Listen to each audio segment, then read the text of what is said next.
What's going on, everybody? Episode 15 today of the GMI Rocket Show. I'm Roman Zelichenko, your host. I am an immigration lawyer, the CEO of Laborless, a U.S. immigration tech company, and I'm talking to founders and entrepreneurs and CEOs of immigration tech companies and marketing gurus and others in our industry doing big things. Today is the 15th episode. I'm super excited to have our first guest from across the Atlantic. So I'm in New York, North America, and our guest today is Andreas Kopysov, who is an immigration tech founder in Germany. Originally born in Russia and immigrated to Germany as a teenager, has had a really great career in the immigration and sort of German government, and so now has this really awesome company called VISARIGHT, which is automating and streamlining immigration into Germany. And I'm super excited because, frankly, I don't know all that much about immigration tech outside of the sort of North America area. And so I'm just getting to learn along with everyone else today, kind of what's happening in Germany, maybe what's happening in Europe more broadly. And I don't know what the future looks like for global immigration tech. So Andreas, thank you so much for joining, and thank you for spending your evening with us, because I know it's late up there and out there in Germany. Hi, everyone. Thank you for having me tonight here. So I'm in Magdeburg right now. Yeah, we have late evening at around 10 p.m., but it's fine. I mean, it's Friday evening. It was a hard week, a hard day, but it was an exciting week, and I'm happy to be here. Thanks for having me. Yeah, of course. And actually, now that I think about it, it's 4 o'clock here in New York. It's 10 o'clock there. We probably both could have had a beer while discussing. Yeah. And you know, to me, again, this is going to be, it's so interesting because there's, maybe I'm wrong about this, but I think immigration technology is really centered around the US. US is a big hub for immigration. I was reading an article that you I think you were quoted in where you, or maybe that you wrote, where you basically said, look, US brings in a ton of really amazing talent. And of course, at the same time, it's one of the world's strongest economies. There's a correlation between the two, right? And so it's like, well, Germany should be doing the same thing. We should be attracting top talent. We'll get to all of this, but you know, because we have a big immigration system, because we attract top talent here in the US, we also have pretty robust, I suppose, immigration technology solutions.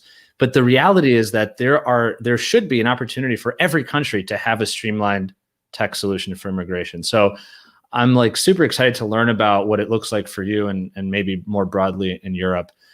Before we jump in, just for folks listening, remember, you can ask comments, ask questions, leave some comments. Shout out where you are, because I think we probably have an international audience today. So we have New York and Germany right now on screen. So tell us where you're at. We'll give you a shout out. And of course, we'll answer your questions along the way. So Andreas, it would be awesome to learn a little bit about you as the person, right? Before the CEO of VISARIGHT. I was born in the Ukraine, right? So we were just chatting in Russian. Russia. So I was born in Russia. I was born in Ukraine. You were born in Russia. Yeah. So can you tell us a little bit about that? You know, what it was like, what you remember, you know, kind of your immigration story over to Germany. Sure. Yeah, I'm an immigrant myself. I was 14 years old as me and my family immigrated from Russia to Germany, and feels like almost a decade ago. It's 30 years ago already, but I still remember how hard it was for me and for my family, because the immigration process is always difficult, and it's still. It was difficult these days. The days like 30 years ago, it was difficult, but still the same way. You still have to deal with all the forms, with the complicated process. And yeah, I'm happy I grew in Germany. I grew up in Germany. I'm happy to be here. I have a lot of international friends. Due to my previous career as a diplomat with the German Federal Foreign Office, I've been to many countries. I learned a lot of different cultures and a lot of immigration system. And now I'm working since 2 years for the VISARIGHT, building the VISARIGHT via immigration platform and streamlining the immigration process for Germany. And yeah, we're growing. We are 20 team members at the moment. We are growing at the moment, and things are going good in the right direction for us. Yeah, that's really exciting, especially, you know, right now at a time that's challenging for the immigration space in general, or global mobility in general, because people are basically not traveling, they're not moving. That's right. What do you remember about your I came here when I came to the US when I was 2.5, so I don't remember my immigration process. I listened. My parents tell me the stories. What do you remember about it? Maybe the challenges or exciting things. Like, do you remember what it was like for you as a 14-year-old? Yeah. I still remember it was a really frustrating process. It took us, I think, around 1.5 years, the whole process. It was like extremely hard, and it was. I still remember there was an application form which was 20 pages for each family members, and we need to hire a translator just to understand what is the application form about, and it was really hard because like the decision to move to Germany was not easy. And then if you are in the process, you're still waiting for the answer. And as I said before, it took us 1.5 years for the process. And it was extremely hard time for us. It was, we didn't know, we didn't have any updates about the process. We still waited and waited. It was hard for the whole family. Mm-hmm. Did your family speak any German when you came over from Russia, or was it like starting from scratch kind of when you came here? Yeah, my mother has spoken German a little bit, but the rest of the family no. So as I came to Germany myself, as I was 14, I didn't speak any German at all, and it was like also difficult for me to adapt in Germany, to learn the culture, the language. It was difficult. Yeah, and then you come at 14 years old. It's kind of an interesting time for a teenager. You're kind of a young teenager, and the friends are forming and all that kind of stuff. So I even think about, like, if you move neighborhoods and you go to a new school at 14, 15 years old, that could be challenging. Sure. So moving countries as well. Yeah, and back in the 90s, it was in the 93, there was moving from Russia to a Western country. It was a big change for us. And it was extremely exciting, but difficult, but exciting. Did you move to the city that you live in now, or did you move somewhere else in Germany? We live in Berlin, in Bremen. So my home country in Germany is Bremen. So it's in north part of Germany. Okay. And then we just move around. And right now the company is in Magdeburg. It's 1.5 hours from Berlin. It's in the middle of Germany. Yeah.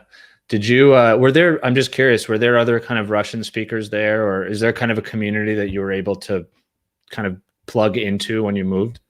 Sure. Like, Germany is an international country. There are a lot of immigrants. I think 30% of the German of the people living in Germany are immigrants, and there's a huge Russian community. And you always meet someone, like if you're outside, you always meet Russians.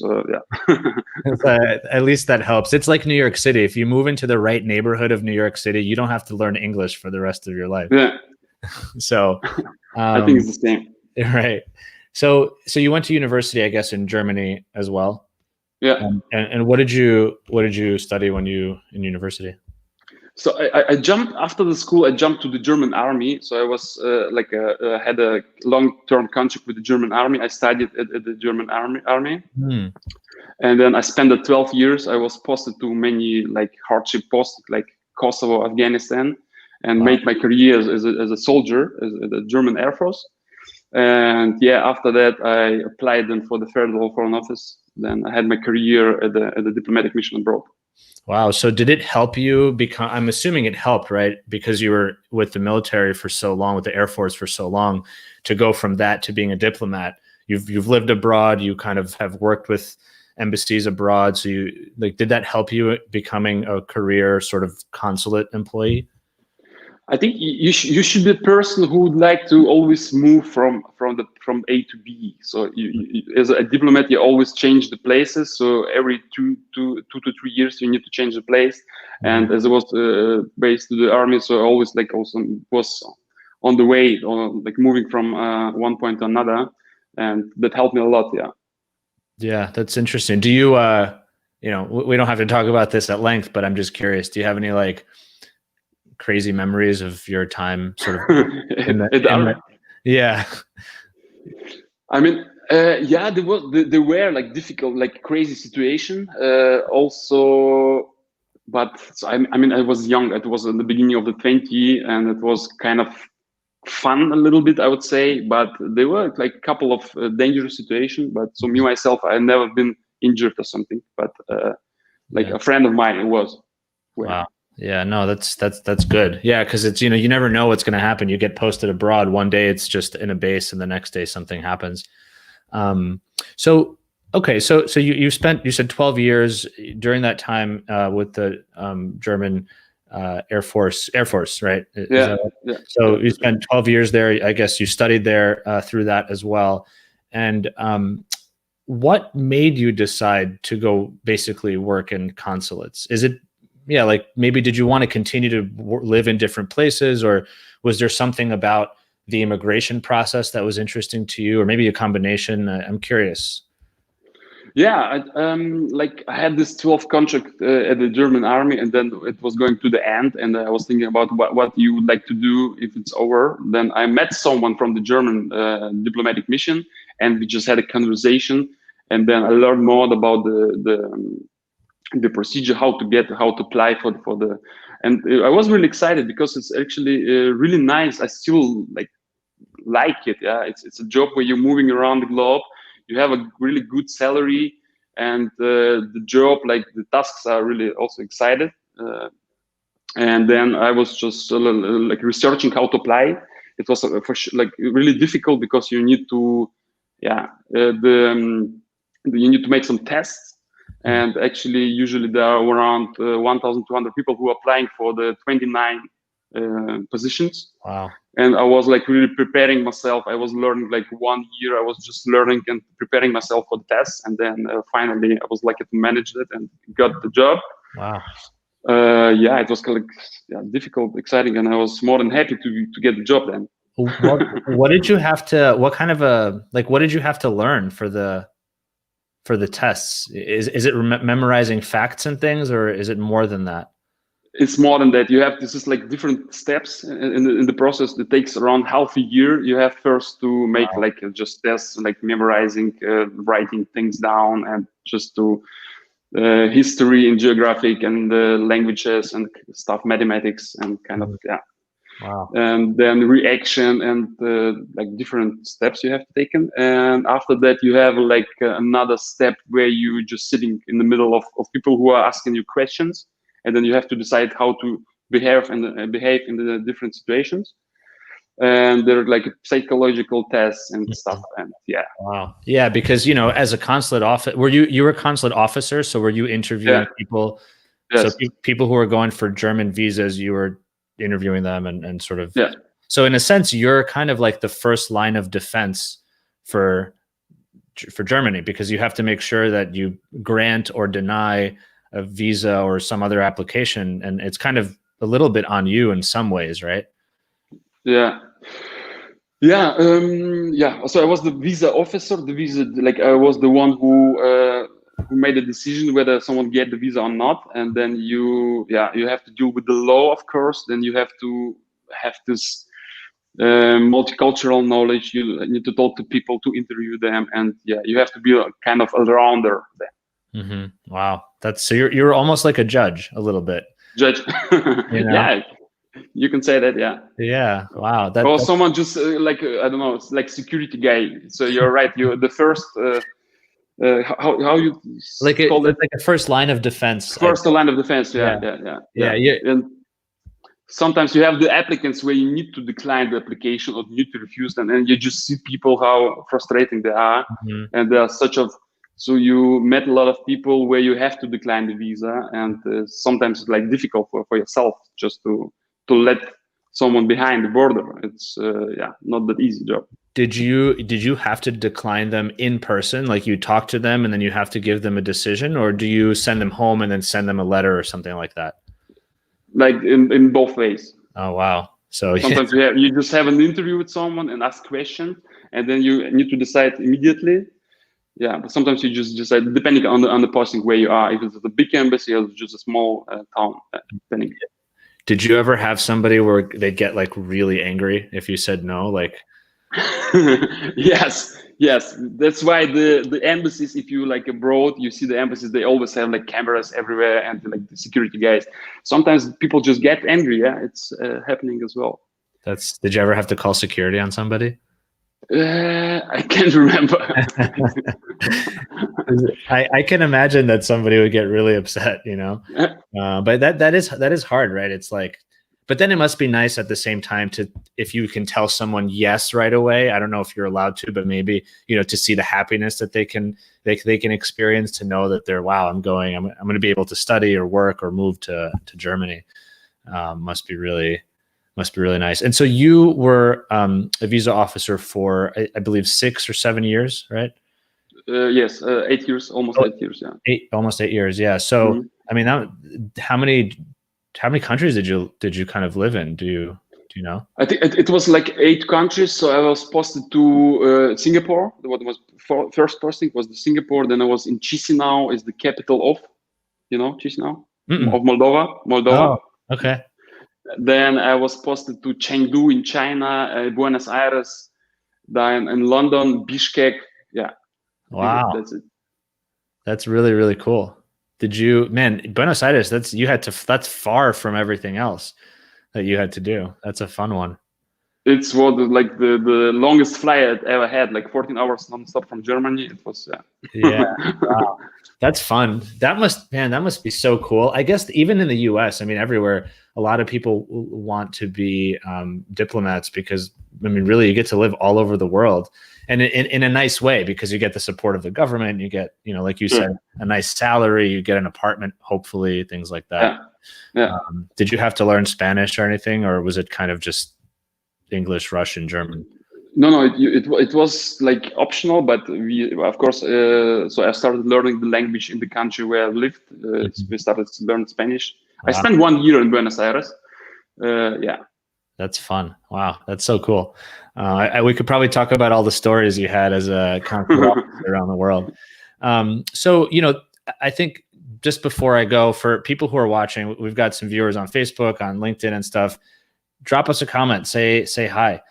Tell us where you're watching from, because I think everything we're saying right now is super international, and I would hope that we have people from all over the world. So I think this is kind of a big question, right? Because what I'm wondering is, you've now been essentially the person who is adjudicating, at least a little bit, who can and cannot apply for, or come to Germany for various reasons.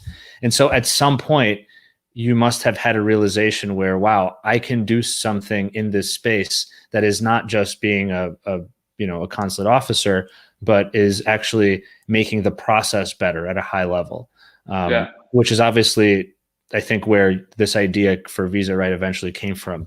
Do you remember, maybe it was one moment, maybe it was a series of moments and it kept nagging at you? Like, how did that sort of change? How did you come about thinking, okay, I'm going to leave this amazing job where you travel around the world, you make, probably, you comfortable living, apartments, you learn Spanish, you hang out in Singapore, and you have amazing food. I mean, it sounds like a dream come true. And then you go to become a startup founder, which, if anybody here is watching and is the founder of a startup, is anything but glamorous.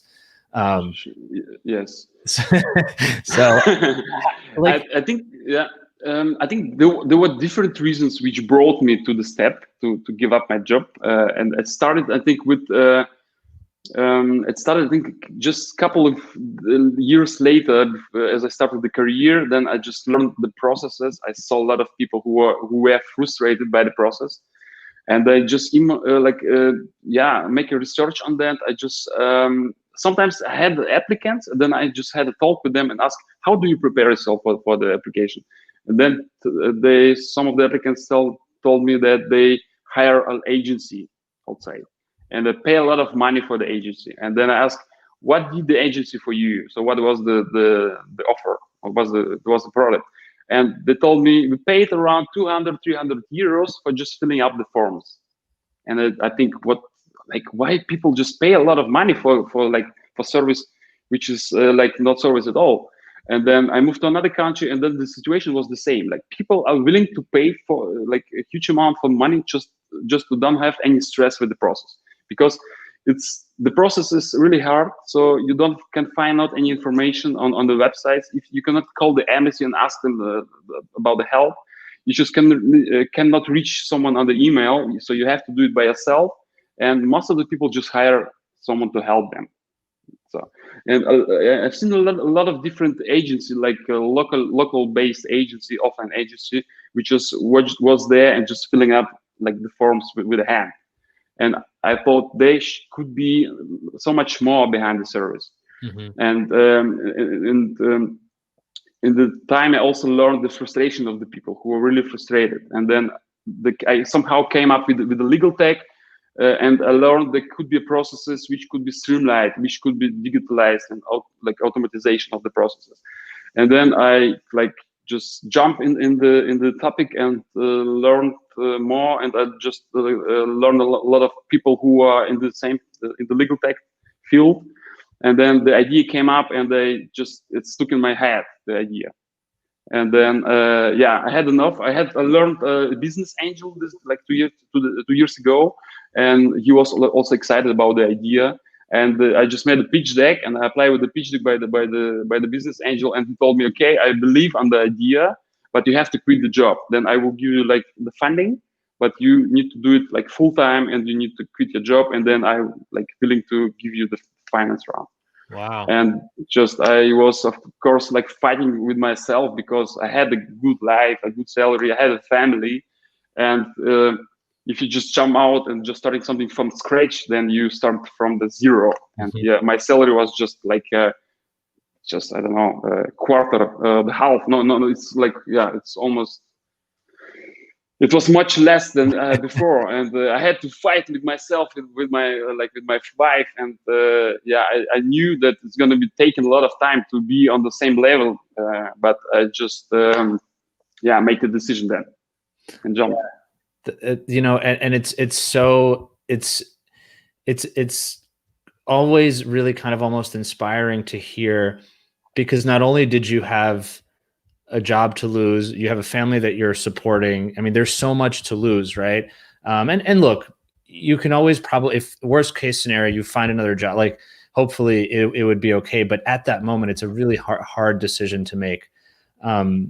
So it sounds like you had this idea, you were thinking about it country to country. You started seeing a pattern as you were moving to different countries, you know, recognizing that there's this thing where you have folks who use an agency basically to kind of help you. But it looks like you kind of quit your job only when you had someone coming in and supporting you, which is really awesome. You kind of pitched this idea, which shows the power of the idea. You pitched this idea without have started something on the night. You know, a lot of people like start something over the weekend at night, and then you're like, hey, I have this MVP product, let's go for it. I think that's super cool, because I think it goes to show for people as well, ideas go a long way. And if there's truly a need in the market and you can present yourself and you have the ability to actually take it somewhere, that can be enough to get something started. In this case, it was getting a little bit of seed funding, because I imagine if you had no seed funding, it would be even harder to say, I'm going to quit my job and have zero salary. Absolutely. Absolutely. Yeah. That's so cool. So man, so you do you remember when you came in to kind of give your notice and quit your job?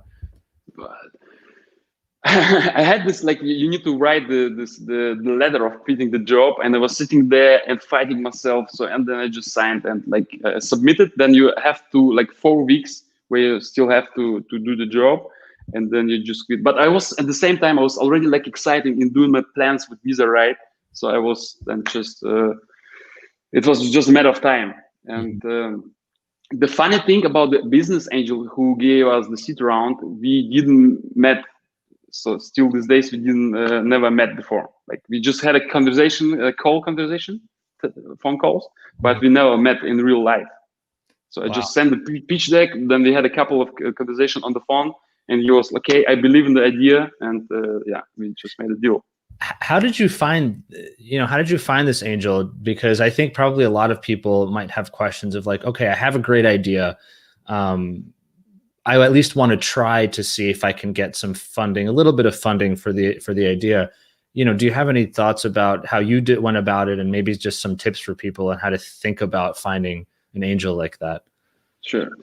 I just used all possible sources. So I just checked how the legal tech scene in Germany is developing, which players are around, which companies are investing, where are business angel. Then I think this guy I met via Twitter. I just sent him a message via Twitter. I say, hey, I'm Andreas. I have the idea.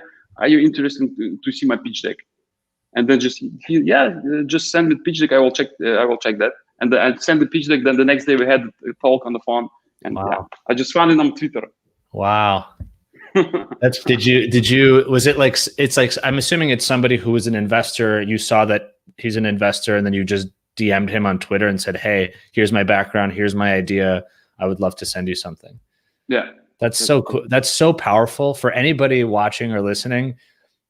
It never hurts to ask. It never hurts to ask. Yes. Yeah, the absolutely. worst thing they can do is just say, no, I'm not interested. I'm sorry, but wow, what a crazy thing. And because if you think about it, this person just jump-started a whole another chapter of your life. That gave you sort of the little push that you needed to kind of go on this journey that you're going now. And this was in 2018? 2018, yeah. By the end of 2018, yeah. Got it. Wow. So by the end of 2018, you're leaving this job, this amazing job, traveling around the world, etc., to start a startup. And I can tell you, this is like 2 years. I almost do it 2 years. For now, it was the hardest ever years. So it was the hardest job ever. It's really hard. It's still hard. So I'm sitting here Friday evening. I had a hard week, hard day. I don't have a co-founder. We are a team of 20 team members, but it's still exciting. I love it. I wake up in the morning and I'm happy to see the team, and we are working on the product. We go get new customers. The customers are happy. We always developing new things and just exciting. And I'm still happy with the decision. Yeah. Exactly. It's like, there's this thing that people say, I don't know if there's a similar thing in Germany, that they say the Sunday Scaries, where on Sunday you're nervous because Monday you have to go back to work. Yes. And I feel like as a startup founder, at least for myself, and it sounds like for you as well, I work more than I've ever worked in my life. And maybe it's the same for you, but every day is exciting. Every day you're learning, every day something new is happening. It's like really a crazy journey. I just want to give one shout out to one of our viewers. Chelsea says, super interesting, from New Jersey. Hey, Chelsea. Thank you so much. Hey, Chelsea. Yeah. And here Elena is also saying, great point about asking. Even a no can point you in the right direction. And I think this is really good advice for really anybody in a career. A no from a job offer that you really wanted might be the best thing, because maybe that job wasn't for you. In this case as well. It's kind of like a no from one angel could be a yes from another better angel investor or something. Yes. We're also getting a comment here. Growing to a team of 20 in 2 years is amazing. It's true, Anka, you're right. Especially when one of the years was 2020. And I like that point. And Andreas, I want to talk about this with you because, we'll get to it, but like you mentioned 2020, you guys have been doing pretty okay. And we'll get to that, but just something to think about, how in the midst of this global pandemic, travel is down. A lot of people have lost their jobs. It's interesting to see still what business needs exist and sort of how things have shifted. So, okay, great. So now you're at the point where you've got this seed funding. You've started the company. Maybe just like, can you dive in for a little bit? Like, what do you do? Okay, great. Someone wired you money. What now? What now? Good question. I still remember the day. So I had the money. We rented the small office in the middle of Berlin. It was like a small, because it was like 100K we get. And I was sitting in the small office and just like switch on my laptop, and then I asked myself, so where do you start? Where do you start? Oh wow! Then I was like, well, the first thing I was hiring, like I was looking for stuff. Then I was somehow to build the platform, and then I just posted a job post for the software developer, and then I had the interviews without knowing any like technical stuff how to build this. And but somehow we managed bring the 1.0 version of the platform. Then they had like a digital application form, and we are starting building like eligibility checks for different types of visa, where you could check if the requirements are fulfilled or not. And then we had the first PR at the German like startup scene magazine. And like from one day to another day, just the phone started ringing, and they had the first customer.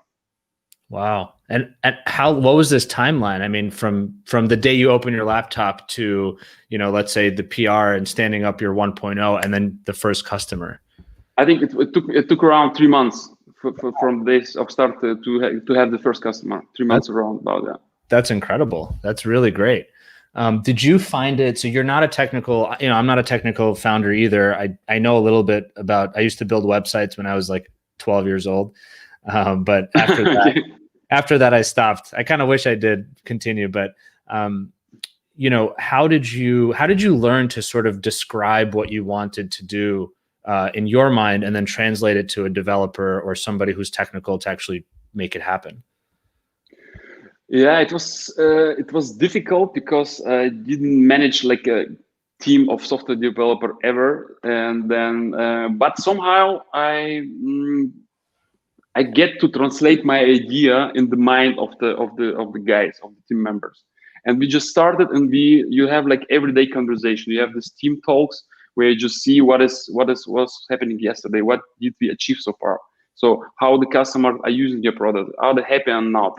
Then we are deciding together with the team what features to build next.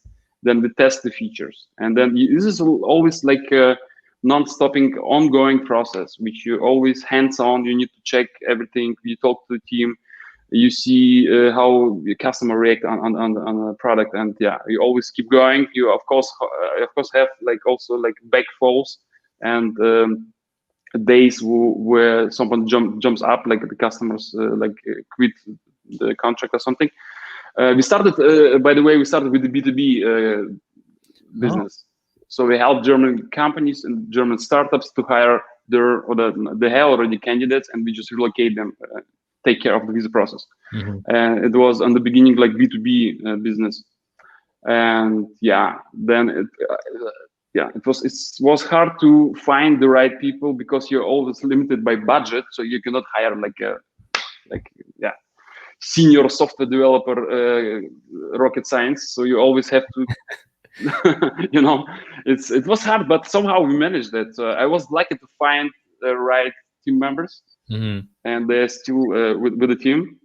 So some of them. Also, like someone we have, I'm HR myself still, so I'm still the HR department. You know, I still doing the interviews, and I think 70% of people we hire, they quit us like two weeks later, because if you work with VISARIGHT or with a startup, you need to be hands-on. You need to deliver, yeah. And if you would like to have just a normal stand-up job from 8 to 5, then it's not the right place for you. Yeah, and that's the thing with startups. It's not only long hours, but it's also you wear multiple hats, and maybe you were hired to do something, but if something different happens, you've got to help with that other thing, because you're a small team, and you know you can't say, well, that's not my job. Everything is everybody's job at a startup. Absolutely, you know? Absolutely. Yeah. So I think, you know, maybe can you talk a little bit about, because it's really interesting. You started in a B2B world, and now you kind of do both. Is that right? Because I know you have so can you talk a little bit about sort of what your initial offering was, and maybe kind of what does VISARIGHT do now? I think for people to understand, how does it work today? How does it work today? So we've built a platform. We have the B2B business still here and the B2C business. And what we've done is we have developed eligibility checks for different types of visa. So the customers can just sign up at our platform and just check for free if they are eligible for certain type of visa. So if they are eligible, then they can start the application with us, the application process, and they pay a certain fee, and we have 100% money back guarantee. So if something goes wrong, if the application is going to be declined or something, they will get a full refund. And we take care of the visa process. That means we take care of all the application forms. We take care of the appointments, with the communication with the governments. We have a 24/7 customer support for the applicants, and we're always there for them. And they have a dashboard where you can track the application, the status of the application. And then in the meantime, we not only have the visa process. After entering to Germany, there are certain processes that have to be taken, like a residence registration, residence permit. You need to take care of the health insurance, of banking. So it's right now is a kind of full platform to fulfill all needs of someone who is moving to Germany. And do you, does the German visa application get filed digitally? Like when you go into the government at the end of the day, do you submit it digitally or do you submit it on paper? And I ask this because in the US, many visa applications, you could have the fanciest platform in the world, but at the end of the day, you have to send the whole thing to a printer, you know? Yes. Yeah, we have, you should understand in the whole process, there are different government agencies involved. Authorities. So there is starting always with the visa process, where is the German embassy is involved. You have to submit the application in person there. So, but if it's an employment visa, there is another institution involved, Federal Employment Agency. We can submit the application in the meantime via email, like this, just sent automatically from the platform, the application. Then after arrival in Germany, you need to take care of the residence permit.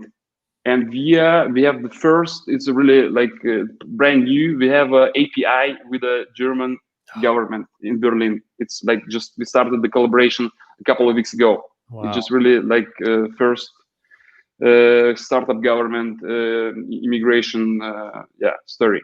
And you guys, VISARIGHT is building an API into the government. Yes. That's incredible. I'm so jealous. I'm so jealous. We started the process in Berlin. It's it's still testing, but the feedback we get it's the staff, the government staff, this spend 80% less time on working with our cases, because they're well prepared. They complete the application form is just clean and it's they spend just 80% less time on the application we submit with the API. Wow, that's incredible. And this is for the residency permit, or this is for? Yeah. Okay. For the residency permit, yeah. Got it. And are all of the people? Does everyone have to go through the embassy first? Anybody who's moving to? Okay, so not all of them. There are a couple of countries or citizens. A couple of countries you could just for US citizens, privileged countries, US, Canada, Australia, New Zealand, and so on. For those nationalities, you can just come to Germany and apply for the residence permit here. Wow, interesting. And so for that, they don't even have to do the initial steps. They basically can go straight through the platform. Yes. So if I wanted to use VISARIGHT as a US citizen, I can essentially bypass the embassy in some way and then submit my application. So are you guys in beta test with the API, or is it out already and just limited use, or how does that?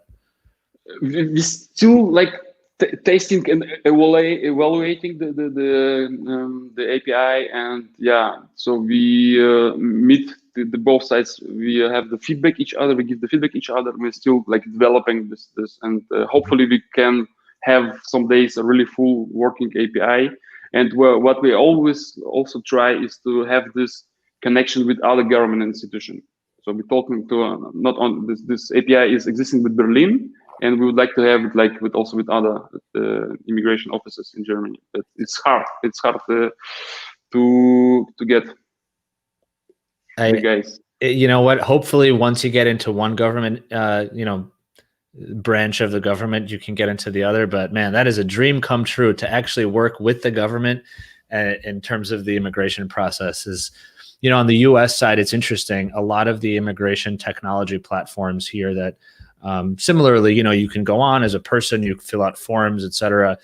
a lot of them market themselves as if you've ever heard of TurboTax here in the US, say the TurboTax of immigration. But the difference is that with TurboTax, you can actually digitally submit your taxes. In immigration, we can't do that. So it's really frustrating, because it's like, yeah, it's TurboTax, maybe in some parallel universe where the federal government in the US allows us to do what you guys are doing. So it's pretty incredible. So you guys are right now, you're on that's the B2C side. On the B2B side, your client is the employer, I guess, right? Yes. And there, do you have like maybe like a company module or like a company view, and then something that they send to their individual employee that they want to bring over? Absolutely. So the companies have their own dashboard. They can track the application from the employees they have given to us. They can add new members and like just track the process. They have access to all the documents and can so they have their own dashboard. That's awesome. And then, so let me ask, because this is a big question that comes up in the US for similar type, and really in other countries too. Do you have attorneys, or do you partner with attorneys, or do you even need attorneys to do some of the background sort of legal work, whether it's putting an application together or maybe reviewing an application, or, what happens if one of your clients has a question? Who do they call within the company? How does that kind of work? Yeah, we partner with some immigration attorneys. So behind our system, there are immigration attorneys, which so we are by ourselves, we are not allowed to do this legal stuff. So in Germany, there is a law which is strict. We are not allowed to do the cases by ourselves, because we don't have any lawyers with the team. But behind the system, there are like immigration lawyers who checking the cases. Everything, like we take care of the customer acquisition, of the customer support, of the invoicing, of all the related stuff, and the immigration lawyer just checking the case and just approve it, and then it's sent. Yeah. Do you, if you had, because it's very similar in the US, where you're not allowed as a technology company, unless you're unless you're essentially a law firm or owned by lawyers, you can't provide legal services. But let's say you partnered with a lawyer, like officially, would you guys be able to do it then? Or is it like you can't be a tech company and a law firm at the same time? You can't provide both services? You can provide those services. I could also, it's not allowed to hire a lawyer in the team and who is going to deal with the cases. It's not allowed in Germany. So you have to have an external lawyer partner, preparation lawyer. Yeah, like partners or contract lawyers, or that's interesting. So because that's a really big question, and it's a conversation in the US that is happening right now, because we have a couple of states that are trying to play with this idea of allowing it, because I'm sure you see the same thing. There's, you could gain some efficiency if you could be the company that's doing the tech and providing the legal services. If the legal services are top notch, who cares that the structure is one company or two companies? Like, what's the difference? Absolutely. But that's where sort of we run into the problem of the laws are the laws, and you can ask, you can push, you can lobby, but you have to work within the framework of what the government allows. That's super interesting. In a way, you're kind of like the front end of the law, and the law firm is the back end. And of course, you guys are a technology company, so it's the front end is the best. That's how you acquire clients. That's how you keep the clients, etc. So as you grow, do you need, presumably you then need more lawyers to support you in the back end, right? Is that kind of how it works? Yes, sure. So if we have if you jump from 100 cases per week to 2,000, we need to hire more lawyers, and of course also more customer support is also like a problem we're struggling with, because the customer still would like to call someone and ask about the status, and customer support is a huge problem at the moment. You can all work with FAQs, with chatbots, but people just love to call somewhere or just have a chat with the customer support. Yeah. Do they expect to talk to a lawyer, or do they just want somebody? No. Okay. just the customer support. Yeah, because that would be, you know, when you're calling a law firm, many times people are just like, I don't want to talk to you. Where's my lawyer? You know? Okay. No. Okay, yeah, that's great. Yeah, that's awesome. That's really exciting, and it's there's so many parallels, I think, between what you guys are doing, what you're building, and what you're allowed to do in Germany versus, let's say, what we are doing. And even thinking about a country like Canada, where you can have lawyers, but you also have what's called immigration, like accredited immigration consultants in Canada who can file cases as well. So that opens up the pool of people you can work with. They don't have to be actual quote unquote lawyers, but they have to be licensed immigration consultants. Okay, I see. Do you have something like that in Germany, or is it basically just lawyers? Like the situation is changing at the moment. The law which is regulating the situation is from, I don't know, 1960s or something, and right now the situation is changing. We have like the amount of legal tech startup growing in Germany, and the situation is going in the right direction, I think. So we had so wow. but It's exciting. It's also like political, right? Immigration is political, especially it feels like now more than ever. And so it's interesting to see how legal technology, especially in the immigration side, is keeping up with immigration laws around the world. sure. It kind of, to me, brings me to the question of now, where we're in coronavirus times, people aren't traveling. What experiences have you had? And you know, like, I'll share that I've seen some immigration tech companies do well because they're seeing an uptick in people who now their law firm is not, you know, in person anymore. They need more technology. And so they're buying more tech, right?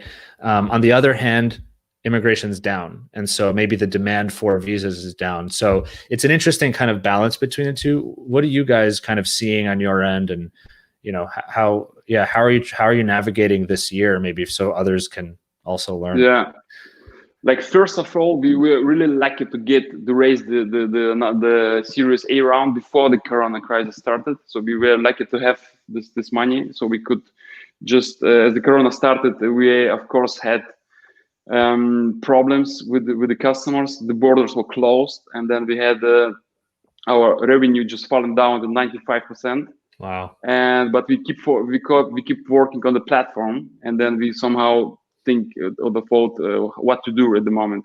But then we somehow adapted to the situation, and the situation in Germany is right now that our borders are still closed, some of them, but in certain types of visa or a certain situation, you still can move to Germany. So, for example, if it's employment, then you need to submit kind of the cover letter where you explain the economic situation for the company, which is needed for the candidate, and then it's possible to still move. So we kind of adapted to the situation and can still working on the cases. And what are you seeing? Educational, study visas or study permits? Is it open? It's not open. So it's Okay. not open at the moment. Like, what is allowed at the moment is employment visa in certain cases, not always. And like the family reunion is also like it's still allowed. But yeah, the situation is changing every day. Right now, we see the situation is going in the wrong direction. But yeah, we somehow managed that to adapt the situation. Yeah, that's interesting. I also wonder if, even if, let's say, the total number of visas has gone down because borders are, effectively closed for many people. I wonder if, on the other side of it, people who, even the limited numbers, people who are able to travel, they want more technology because they don't want to deal with people right now. It's like, I don't want to go to an office. I don't want to send you documents. I want to be on my computer safely. Absolutely. Yes, absolutely. And another thing is we also have launched another product where we offer for the people who are already in Germany, for example, to extend the residence permit or to change employer or to change the purpose. So we have developed in these days another products, additional products which keep us going. Yeah, and that's so true, right? Because once you're in Germany, you maybe want to change status from student to employer, Yes, from employment, and then from employment to permanent residency, and then you get married and you have to file stuff there, and maybe there's more opportunity to grow and grow yeah, and grow and sort of help you do that. Yeah, because you're right. You acquire the potential client in the beginning, but you can keep them and keep servicing them. absolutely, absolutely. You have a lifetime value, and we still have the customers from the back in the days, and they're still with us. And if the residence permit is expiring, then come back to us and would like to they work with us then. So, and I'm just thinking about this right now. Let's say, great, fine. You can't get new clients who are trying to come into Germany because the borders, are not letting them. You guys launched in 2018, let's say. What about all of those tens or hundreds of thousands of people that got visas before 2018, but they're not on your platform yet, but they need to renew or they need to change? Can you get them midstream, like mid immigration, into your platform, even if they didn't start with you? Sure, of course you have to make customer acquisition. So, but there is so much demand within the Germany. Yeah, as you said, so people just changing the purpose of stay or like extending the visa or whatever. They need to change, and the processes are still complicated. And what we would like to do, to extend our platform, not only visa or the residence permit. We would like to add another services like changing um, the driver's license. Yeah, if you come from US, you need to change to convert your driver's license. And all government related topics we would like to cover to bring to our platform. So health insurance, tax numbers, like different types of processes where you somehow struggle with the application for the German government. We would like to bring to build kind of one-stop shop solution. Mm-hmm. And yeah, and that's, that to me sometimes is labeled as immigration and then relocation. Yeah. And so this is the part you're talking about. That's okay. You got the visa, but now there's a lot more to do once you actually Sure. arrive. Yes. Yeah, absolutely. Yeah. But what we've done, we also have like partnership with the biggest German health insurance, and we also build an API with them. Mm-hmm. And if the customer would like us to take care of the health insurance, we just send the data to the health insurance company and get like a provision for that. That's amazing. It sounds like all of these large companies, I mean, I'm sure there are a lot of challenges and it's hard to get with them and you to build the API, but it just sounds like they're like open to all these new tech opportunities with, partnerships and things like that. Yeah. That's absolutely. Yeah, that's amazing. So what do you think about, and by the way, again, for folks listening, this is super interesting for me personally. I'm learning a lot. If you have any questions for Andreas, for myself, I suppose, drop them in the comments and we'll be happy to, talk through it and see what other information we can share. It sounds like you're trying to move into more spaces. I guess we've kind of talked a little bit about where you want to take VISARIGHT, which is expand the broader customer acquisition. So it's not just people physically who are outside of Germany coming in, it's people who are already in here who might want additional services for immigration support. It also sounds like you're exploring the potential of, okay, great, what else besides immigration, besides the visa, can we help you with along your entire journey of being in the immigration space? Do you see, I don't know, like, is there anything else that you see in terms of potential growth or I guess another question, maybe this is me being sort of naive, but, Europe is one large region with many different countries with different laws on immigration. Do you see the opportunity to either expand VISARIGHT potentially into other European countries in the Schengen area or something else? Or like, do you see other countries doing something similar? Like, what are you seeing out in Europe? Yeah. So what we personally or VISARIGHT would like to do in the next weeks and month, we'd like to extend our product line. So right now, I think we cover around 20 different visa types, but there are 120 different visa types. So what we working on is just to bring all of them to the platform, then to extend our services that we can fulfill all the needs that someone has who's coming to Germany or living here as an immigrant. And if this is done, then they would like to look in the Europe. So the European market is huge, you're absolutely right. The law is different from country to country, but on the same way, like the approaches are the same. So if you have the tech, then you just need to hire a lawyer and just to change a little bit on the processes. And I think, yeah, the next steps would be just to extend our business in Europe. Are you seeing, like, have you seen any other companies trying to do it in other, because I haven't really heard of many inbound immigration technology solutions in other countries. I'm just curious if you're, if you have like a cohort of people that you, There are no immigration companies, but there are a lot of huge relocation companies which are working with big businesses and moving people from country to country. There's a huge market, and there are a lot of huge relocation companies outside there in Europe. Yeah, for sure. Like Crown and all those guys. Yeah, for sure. That's interesting. I've always thought about, if someone can solve the global if someone could have a one-stop platform in a perfect world that you can use to get this kind of service for any country in the, let's say even the top 100 countries in terms of number of immigration volume, it still seems like, even for us, it still seems like the difference between Canada and the US is so big that it's like you need different people, need different processes, you need different understanding.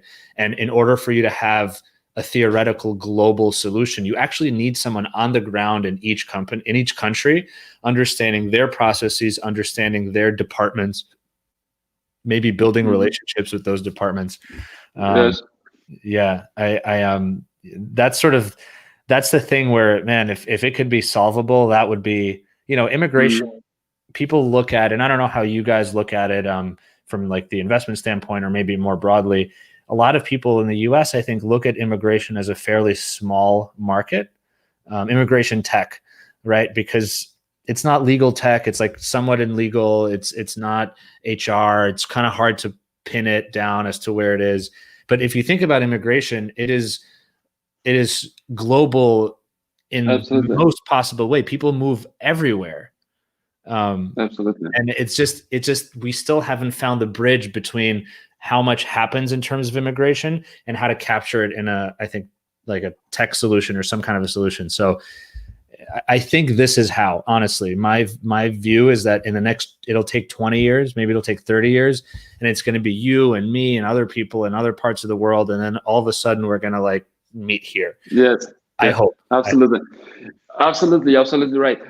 Like my personal opinion is, so we'd like to focus right now at the German market, just to bring the product to 100% working. So, and not like losing the focus on different countries. So our goal right now is focus on Germany, and if we build streamline the processes, and we can really like working not on the 100 cases per week, but on 1,000, 10,000 cases, then we can maybe look at the neighbor countries. Yeah, definitely. Man, that's so exciting. I have so many questions and so many thoughts about it. What do you, just to kind of a more practical maybe question to backtrack a little bit. I think a lot of folks who listen to this might be interested in immigration tech. They might be in it already. Different people are at different stages.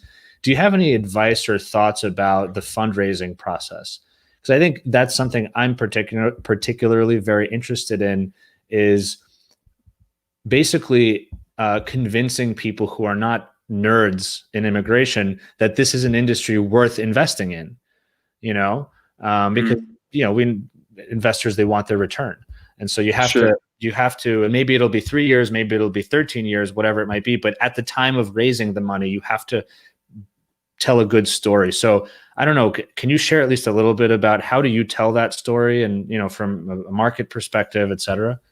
I think in the last 2 years, I've talked to a lot of investment guys and business angel and VCs, and I sent, 100 pitch decks around the globe and around Europe.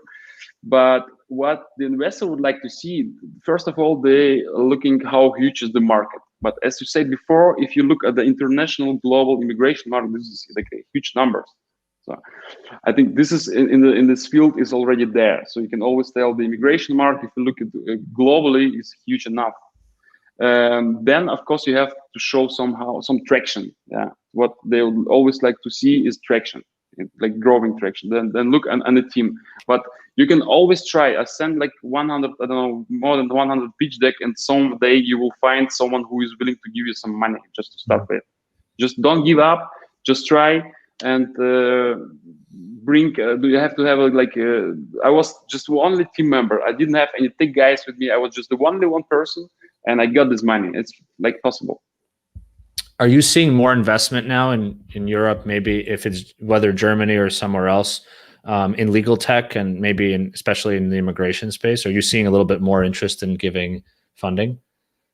In Europe, for sure. Right now, of course, with the Corona crisis, they're a little bit like another situation at the moment. But in general, yeah, there is like a market there. The people or the VCs would like to invest in the tech companies.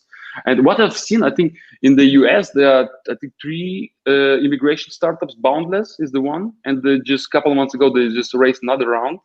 Mm-hmm. They raised another round, and then they acquired another small tech company called Rapid Visa.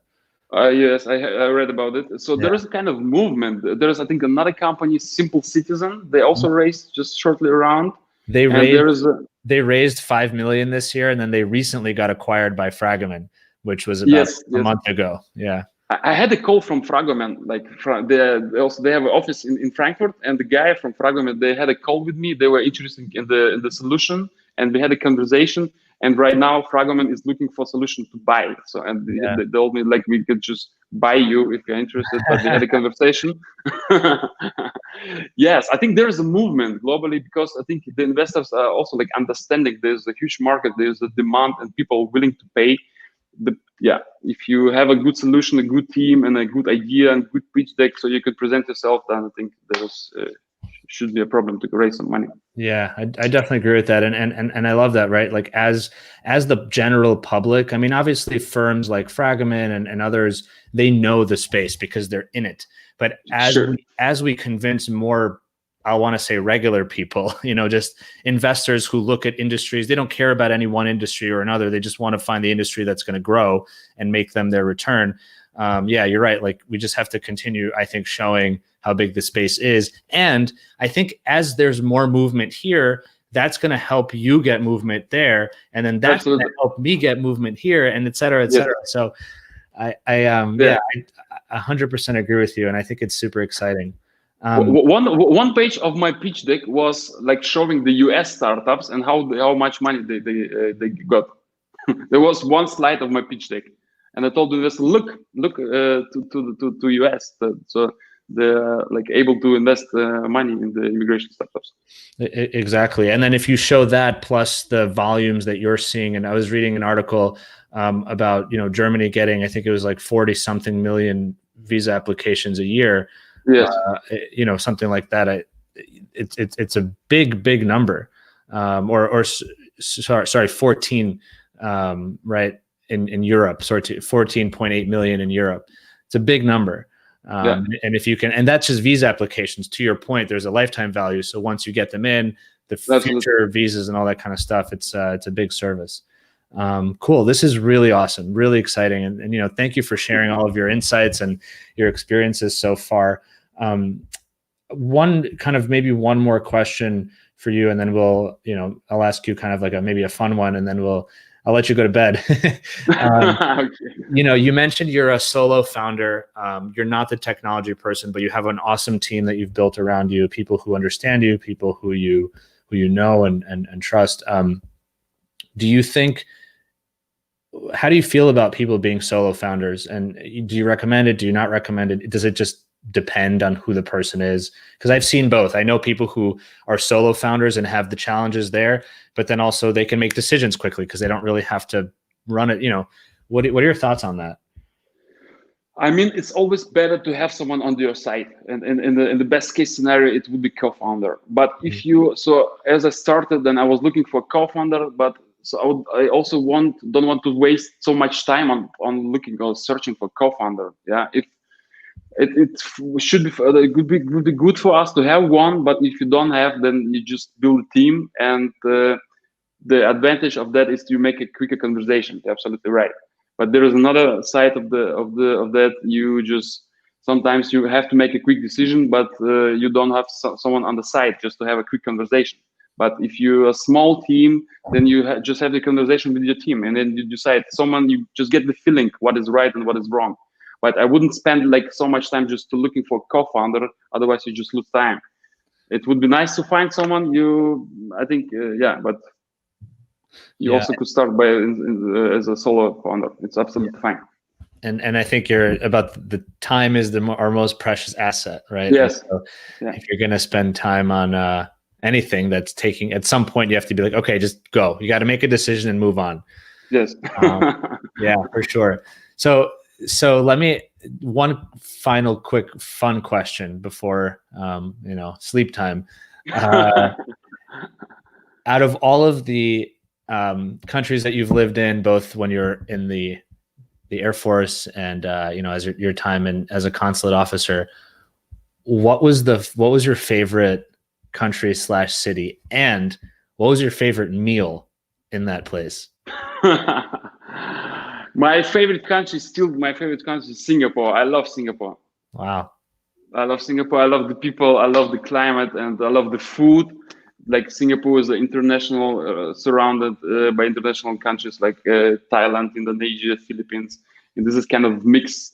And so I would definitely like to live in Singapore, and my dream is some days to just have a head office in Singapore. Wow, that would be so cool. Yeah, I heard. I've never been there, but they have those hawker stalls, right? Those little the little lunch stalls that you can go and get all sorts of food. Yeah. It was a nice experience. It's an amazing country and surrounded by different other countries where you can just fly quickly to Thailand on the island, and it was really nice. That sounds incredible. Right now, that sounds like a dream come true. I don't even remember being on an airplane, what that's like. Awesome. Well, Andreas, thank you so much, man. This was really great and so informative and so exciting. So really appreciate you taking the time to spend with us. Again, thank you for staying up late. I know it's late in Germany, so I hope you don't have to do too much work after this. No, I'll just jump in the bed right now. Awesome. All right. Thank you, Roman, for having me. It was really fun, and thank you so much. Let's keep in touch. If you have any questions, just let me know. I'm happy to help anybody of your team or anybody who was on the translation today. Absolutely. And for folks interested in learning about VISARIGHT, it's visaright.eu. So check out the website and check out everything Andreas is working on. So awesome. Thank you so much, Andreas. Really appreciate it. Thank you. Thank you, Roman. Thank you. Bye-bye. Well, thank you so much, everybody. Appreciate you all hanging out. Appreciate you all staying and sharing your time with us. An awesome conversation. So interesting to learn about what people are working on in this industry in other parts of the world. And I really think that as we do this more and as we share more of our stories, whether in the US or elsewhere, I think hopefully it'll inspire and bring more change and innovation into the immigration and global mobility space more broadly. So thank you all so much. Appreciate your time. See you next week. Peace out.